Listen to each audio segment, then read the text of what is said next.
Allez, on monte ici. Nous sommes là pour nous réunir, tous les gens d'Aquitaine, pour voir un petit peu comment nous allons travailler au niveau des conseils citoyens. C'est une grande première.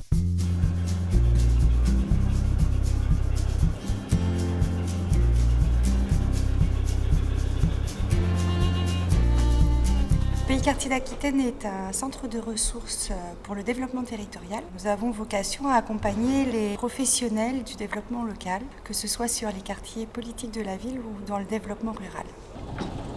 Ces 2 journées à Marquez, elles ont vocation à rassembler les professionnels de la politique de la ville et des habitants, des représentants des quartiers, des acteurs locaux, les premiers membres des conseils citoyens pour ensemble évoquer les premières rencontres qui se sont tenues sur les différents quartiers en Aquitaine et puis leur permettre d'acquérir conjointement des méthodes, des outils qu'ils pourront à terme réutiliser. Et là, en fait, ils construisent les maisons pièce par pièce au fur et à mesure que la famille s'agrandit. On est surtout là pour le conseil citoyen, mais bon, on allie le plaisir au travail. Mais ça, ce sont des topinambours. Ce serait peut-être bien de faire une sortie avec les gens du conseil citoyen vers un lieu comme celui-ci où les gens se rendraient plus compte de comment ils vivaient au début du siècle et comment résoudre les difficultés parfois qu'on a au quotidien.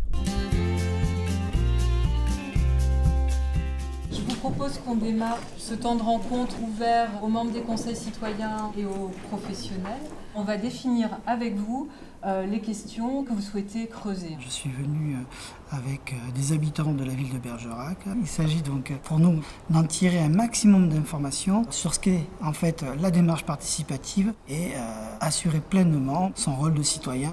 Il faut que vous sachiez qu'au niveau de l'État, cette affaire des conseils citoyens est prise extrêmement au sérieux. On est pour la première fois sur une participation qui est inscrite dans la loi.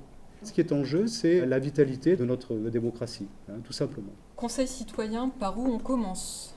Il y a eu un petit groupe d'habitants qui s'est constitué pour relayer un peu les informations sur ce projet de renouvellement urbain. Donc en fait, il y a eu des diagnostics en marchant qui ont été organisés sur la ville. En circulant dans le quartier, ils pensent aux autres, parce qu'on va dans d'autres rues que la leur. Et là, ils pensent aux autres.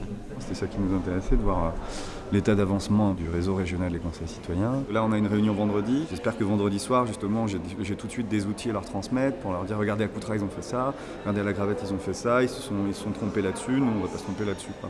Et on va gagner du temps. Ouais. Je suis venue comparer un petit peu avec d'autres conseils citoyens, où c'est qu'ils en sont, qu'est-ce qu'ils ont fait, comment ils ont fait, jusqu'où on peut aller, comment ils font pour contacter les habitants. En termes de com, ça a été boitage et réunion publique.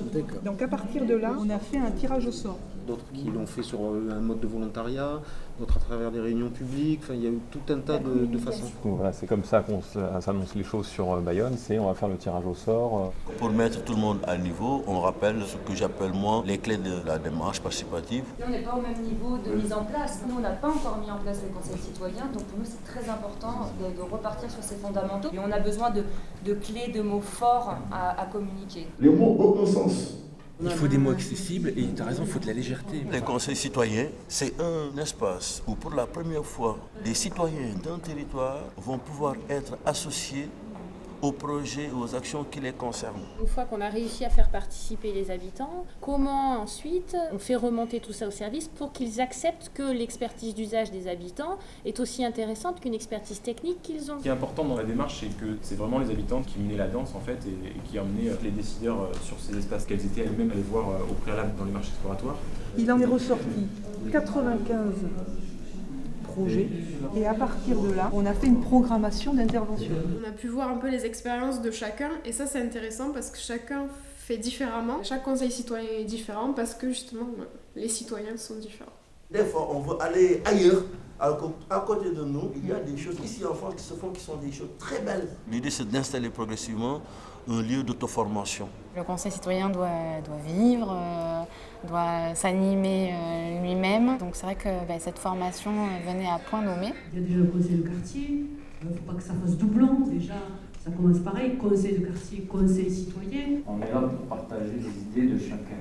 On n'est pas là pour faire de l'indivision. La parole de l'habitant est très importante et éviter, on va dire, finalement l'institutionnalisation du dispositif qui viendrait finalement s'ajouter aux autres dispositifs existants. De sortir d'un système où les gens subissent les événements mais qui se rendent compte de le pouvoir d'agir, mais que ce ne soit pas un vain mot. Je pense vraiment que quelque chose est en marche.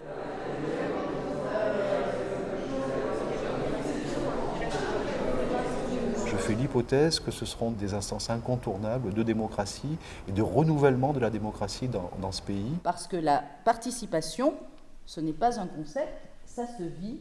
Et c'est ce que nous allons faire. Donc, jeu de participation citoyenne, c'est plutôt un déclencheur. Yo, moi c'est Malika, j'ai 24 ans et j'anime un atelier avec des jeunes.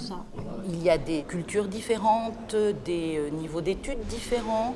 Or, chacun a la même place. Et c'est formidable de ne se priver d'aucune intelligence. Moi, ce qui m'intéresse, c'est qu'on parle de la réouverture de la crèche. Ce qui m'intéresserait, c'est de parler du boulot, parce que pour la crèche, franchement, ça ne m'intéresse pas. Tu ne représentes pas tout le monde non plus, c'est ça? Il y a des gens qui ont des enfants, toi tu n'en as pas tout de suite, mais qui te dit que dans un an, tu n'en auras pas?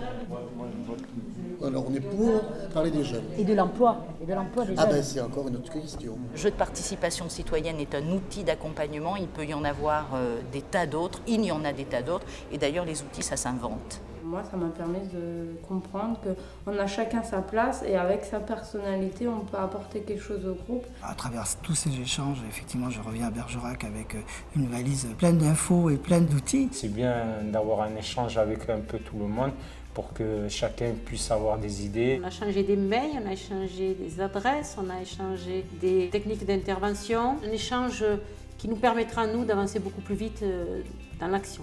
Le bébé est né, il va falloir l'accompagner. Et puis parce qu'on apprend des autres, peut-être renouveler ces temps de rencontre pour qu'ils puissent continuer à s'épanouir.